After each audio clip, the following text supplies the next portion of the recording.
the exception. Hello and welcome. My name is Darren Harding, and let me tell you why we're here.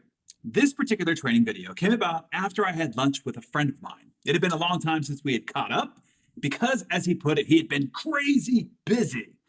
But it was when he told me what he was doing to be so busy that I ran him through a little process that I have that seemed to help. Apparently, this was so profound for him that he called 3 weeks later to tell me that it had, quote unquote, radically transformed his life.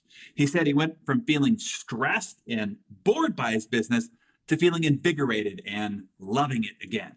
He had previously been so frustrated, so unhappy, that he'd actually been contemplating shutting his business down and leaving the industry entirely. So obviously, this was definitely a complete 180 shift in attitude.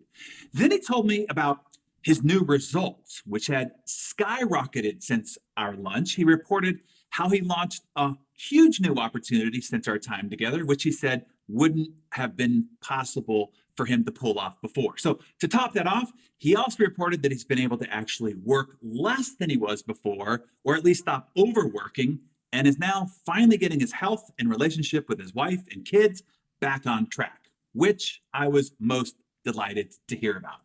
And that is why we're here. Dave's results were so incredible and so inspiring to me that I was encouraged to share this little process that I have here with more people. And that means now you.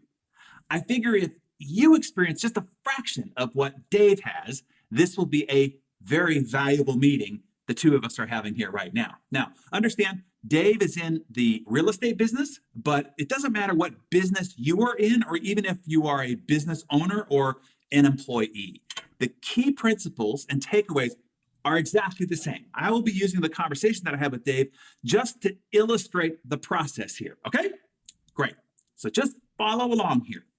We met at one of my favorite places on the beach near our other home in Cardiff by the Sea, San Diego, called Kai's. It's a great, healthy food spot with an epic ocean view. We ordered our lunch at the counter, then we walked upstairs to the tables with the whitewater ocean vista views and the sweet smell of the Pacific Ocean pouring through the windows. We found the best table in the joint and sat down, placing our food order number stand in the middle of the table. And that is when I asked, "So, Dave, what are you so busy doing?" "Everything," he responded. "Well, what does everything mean?" I asked. And that is when he went down his laundry list. He said, "Well, last night I was up till 1:30 in the morning trying to finish up a direct mail piece that had to go out this morning. It was already 2 weeks late." I had to interrupt him by asking, "What? You mean you were literally stuffing envelopes yourself at 1 a.m. in the morning?" "Yeah, it was the only way I knew for certain it was going to get done, and done right," Dave said in a very crabby tone. Sensing he really didn't know how nuts this sounded, I asked him to continue. And he said, "I had to get up extra early to set up the files for a new escrow that I got yesterday. That was before I was sitting at FedEx office at 6 a.m. this morning, printing the flyers for a broker tour that I have to open later today. Oh, and get this." He pulled out of his journal 3 sheets of paper. "This is the sign-in sheet from the open house I did on Sunday. These are all the leads that I have to enter into my database to follow up on. And now it's Wednesday, so these are probably already dead." I could see the stress all over his face. I asked, probably sounding too incredulous, "You enter all those names, phone numbers, email addresses into your database yourself?" "Yes," he said, probably too loud, so I looked around to see if anybody was glaring at us. "The last time I had somebody else do it, they totally screwed it up," he said. "It doesn't really take me that long. I just have to get to it." I could see that he really didn't know how insane he sounded. So I had to have him hear himself for himself. So I asked him, "Hey, how are your date nights going with your wife? The last time we talked, you were going to get a babysitter once per week and do something just the two of you." Yeah, well, that hasn't happened in 3 months," Dave replied. "Ouch," I said. "Well, how about the half marathon you said you were going to do? How's the training going?" Already knowing what the answer was going to be. "Well, let's just say I bought a great pair of running shoes, but they've never been out of the box. I'm just too busy," he exclaimed, trying to defend himself. "My business is growing, which is exciting, but it has definitely been all-consuming. One final twist of the knife, just to be sure I had his attention. Well, what about a vacation? You got anything fun planned and coming up? What? This time, he definitely said it too loud. I can't even think about taking time off. I'm barely keeping up as it is. And one more twist, just to be sure. Well, how does your wife feel about all this? I asked. Yeah, she's really PO'd at me, Dave said, and she finally got fed up. She and the kids are going to Florida next month to visit her mom and to go to Disney World without me. Ouch, I said again. Then, testing to see if he even wanted any advice, I asked, hey, if you're willing to play along with something, I think I might be able to help offer a suggestion or two. Are you up for it? Sure, he said cautiously. Well, slide your journal over to me and I'll write it right in here. So, what's your revenue goal this year? I asked. Proudly, he exclaimed, I'm shooting for $1 million this year and I'm right on track. I said, couldn't helping myself. Great. Let's cut that in half due to the divorce, and we can use the other half to fund your funeral. What? He said. I said, at the rate you're going, man, you'll soon be divorced and certainly dead. But never mind that for now. I asked, okay, for easy math, let's just assume that after you pay your broker split, your office fees, your board fees, advertising, marketing costs, car, gas, all the expenses to operate your business to generate that $1 million in gross revenue, let's say generously that you walk away with $500,000 EBITDA, meaning pre-tax. Is that fair enough? He agreed. Okay. That means that if you take $500,000, you divide it by the number of hours that you're supposed to be working, not your current path headed towards divorce course, your son on the psychiatric couch, and your daughter on the pole, and you dead of a heart attack, that real number should be 2,000. You have 2,000 working hours per year to invest in order to generate that $1 million in revenue, in order to take home that $500,000 pre-Uncle Sam's cut. You with me, I asked? He nodded. That means $500,000 divided by 2,000 equals $250 per hour. Dave, your time has to be worth $250 an hour. Every hour, hour over hour, 8 hours a day, every work day. Every hour you have to be doing something that someone would pay you $250 an hour to do. Something you'd pay somebody $250 an hour to do. Every hour you don't, you are literally losing money and going backwards on your goal. I could tell this kind of blew his mind. So I asked, look, it's simple math here. The only way you can generate $1 million in revenue so that you can take home $500,000 is by spending each of those 2,000 hours on something worth $250 an hour, and or create a system that generates a value of $250 an hour, hour over hour. His head nod indicated that he was starting to get it. So I continued. Right now, your only system is you, and you are doing a lot of work that is not worth $250 an hour, which means you are trying to make up for it by robbing time and energy from your life's other priorities, your health, your family, your kids, your friends, and even your faith. You might think that your business is successful because it's generating income, but on the life wheel, man, you are failing, buddy, big time. You have a wheel with one spoke, financial, at the cost of all the other spokes. That's not a wheel, that's a pogo stick. And it's no wonder why you are exhausted. And like anyone on a pogo stick, it is not a matter of if you're gonna fall, just when and how much it's gonna hurt. Let me ask you this. Would you pay somebody $250 an hour to stuff direct mail letters? Would you pay someone $250 an hour to prepare and print flyers or input names into your contact information database? Would you even pay somebody $250 an hour to sit in a broker's open, drop papers off at the title company, or refill the flyers at your listings? Heck no, he said. I smiled, knowing that I had him at check. Well, you are, man. When you do it, that is exactly how much it costs you. We just did the math. You have a $250 an hour person stuffing your envelopes, doing data entry, and playing messenger service. You get that? He nodded sheepishly. Look, if you paid someone $25 an hour to do it, you'd still make the $225 an hour difference between your $250 an hour wage and their $25 an hour expense by not doing it yourself. Now, for checkmate, I asked, do you like doing those things? Stuffing envelopes, doing data entry, standing in FedEx office at 6 a.m. Is that what you love about your business? Things you do for fun as a hobby, even if they didn't pay you? Hell no, he said, this time way more aggro. I hate those things. It's why I was going to leave this business entirely. I hate dealing with a million little never-ending pesky details. It's drudgery for me. But somebody has to do them, he said, continuing to try to defend himself. Yeah, but not by you, I said.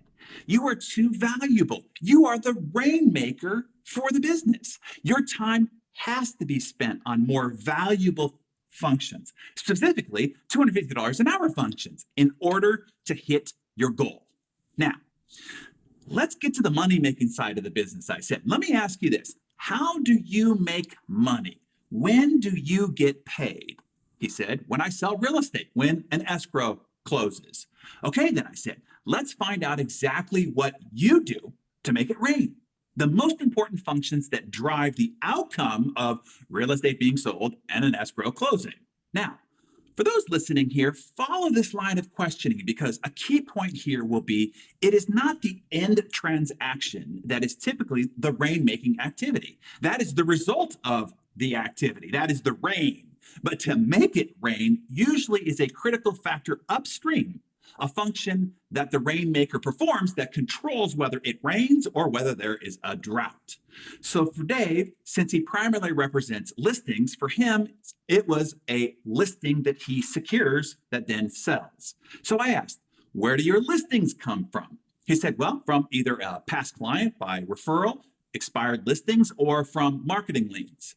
So we figured out that his three vital functions, the things that he does, that when he does these excellently, he makes it rain. He sells real estate, escrows close, and he gets paid. Those three vital functions for Dave were, one, prospecting, whether calling past clients, talking to their referrals, or talking to pre-qualified prospects who came through his marketing filters. Not stuffing envelopes, posting on Facebook, or writing on his blog, by the way. Two, doing listing presentations so that he can get more listings that ultimately sell. And number three, negotiating contracts so that he can get them into escrow that ultimately sell.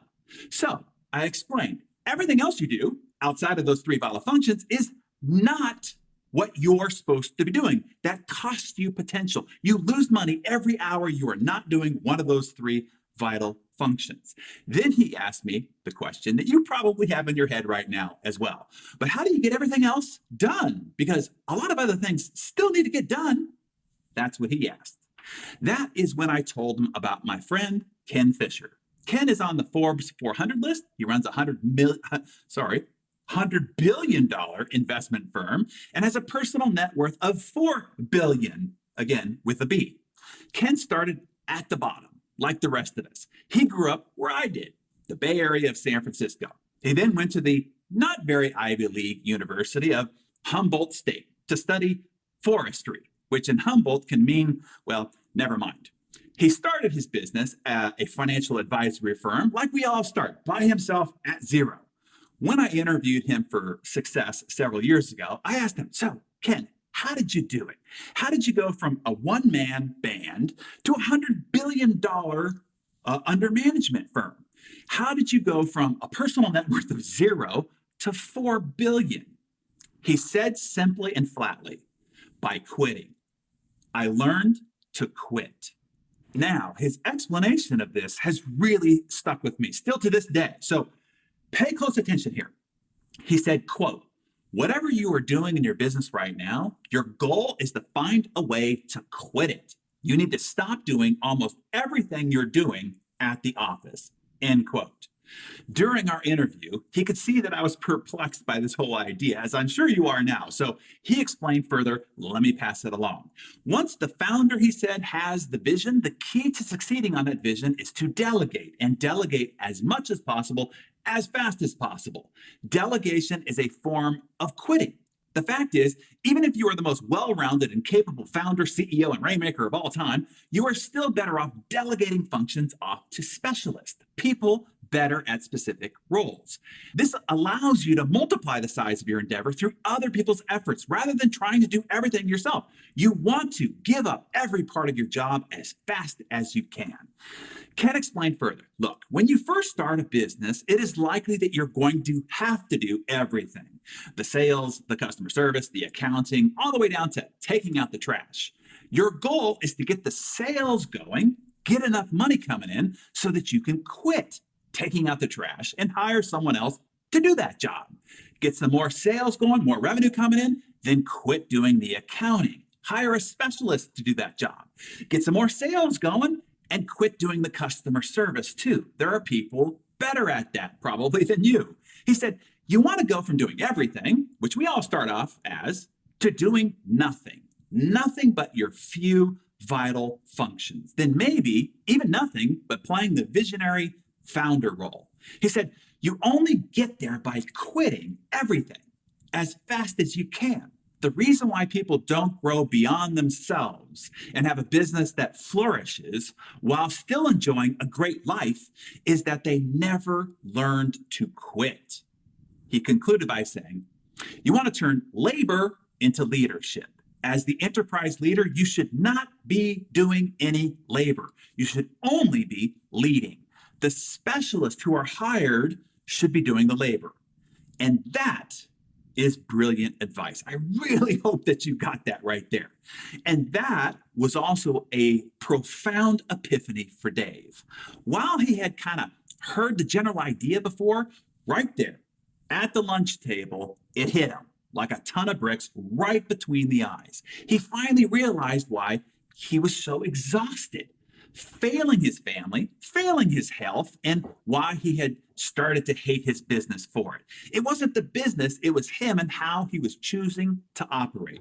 You see, the thing about Dave's situation is probably a lot like yours. Dave, like Ken, started out solo and zero. He started out by doing most everything himself, like we all do. And he did start to generate sales, more and more sales. As he mentioned, he's on track to do $1 million in revenue this year. That's not the problem. The problem is he hasn't quit anything. He is still trying to do it all, and it's killing him and all the other areas of his life. The only thing he has quit on is, well, he quit working out. He quit being a good husband to his wife. He quit showing up for his kids. He quit being there for his friends. He quit on his other interests and quit having an actual life. He has become enslaved to his business and work schedule. Take note of this in your journal if you've got one handy. Financial success without a life is not success. It's failure. And Dave finally got that right there at the lunch table with the sound of the crashing waves heard through the windows. You can have both. You can have financial success and a life if you learn to quit and learn how to stick to your rainmaking vital functions. When he called me 3 weeks later, while he had only hired a part-time virtual assistant in the Philippines to do a lot of his data entry and marketing pre-qualification processes, he said, just the understanding that his time needs to be worth $250 an hour has helped him make much better choices.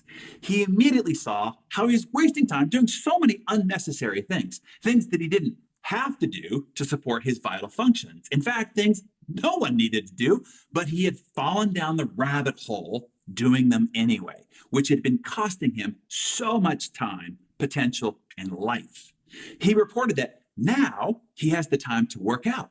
He's been on 3 date nights with his wife, home for dinner with the family 4 nights a week, and he's fallen back in love with his business because he's only doing the things that he's great at and those things that produce big results, which of course makes him feel great. He said, what's funny is the things I hated to do, those things that were stressing me out and made me want to leave this business entirely, I found that someone else loves to do those very same things. Everybody is happy, most especially my family. So, do you have the key lessons from this? Let me outline them for you again here. Number one, find out how much you are worth hourly by even minute by minute. I have a worksheet that you can download that gives you all the calculations so that you can figure it out for yourself. Number two, identify how your business makes money or what you get paid for as an employee of an organization, that vital function that you perform. Number three, identify the critical factors upstream responsible for generating those results, the rainmaking activity. Number four, identify the few vital functions you contribute to making those critical factors happen. And number five, then make them happen so that you can start quitting everything else. Now, if you're still sitting there with these questions buzzing in your brain, questions like, but I'm not sure what my vital functions are. I still need more guidance, or I'm not sure exactly what things I should be doing and what things I should not be doing, what things I should delegate, how I delegate properly so I can trust somebody else to do an excellent job as I would, or how do I find specialists to do these other functions? Where do I find them? What should I pay them? How do I vet them? How do I train them? How do I manage and oversee them so that they are highly productive? Or what if I'm so busy that I don't have time to find and train other people to do some of these functions? Do you have some of those questions that are burning in your brain? If you do, it's completely understandable. I would have had those questions back when as well. It was only after spending 25 years analyzing the methods of the busiest, the most productive, and the most successful people in the world that I learned their system for doing these things excellently. The key word there is system. It is not them doing it, it's them building a system that multiplies the output while reducing their individual time demands. That is how people you see with no particular genius, talent, intelligence, or background or education go on to earn and be worth 10 times, 100 times, or even 1,000 times more than the people that they grew up with or even went to high school with. They learned and used a system to scale growth of their personal results and business success. So, would you like to have that system? Learn how it works and how it could work for you in your life, in what you do? I deliver that complete system inside the Insane Productivity Training curriculum. And I detail for you how to make it work for you. All those questions that you have, all that guidance that you need, all the tools and all the systems that you need to build into your daily methodology are outlined and provided inside that program. Essentially, you're getting to buy 25 years of my life's work, collected from the best in the world, proven to work for me, and now tens of thousands of high achievers for 4 installments of $495. It's like having hired me for the last 25 years to take this epic journey to collect the answers to the test from far-flung regions all over the world, then apply the answers, ace the test, and then come to you and just hand you over the answers so that you can skip all the hard work of the research, the homework, and the study. Now you can just fill in the blanks with the proven answers for less than $2,000. 25 years. For $2,000. You do the math. That means that you would have paid me less than 4 cents an hour. Geez, thanks.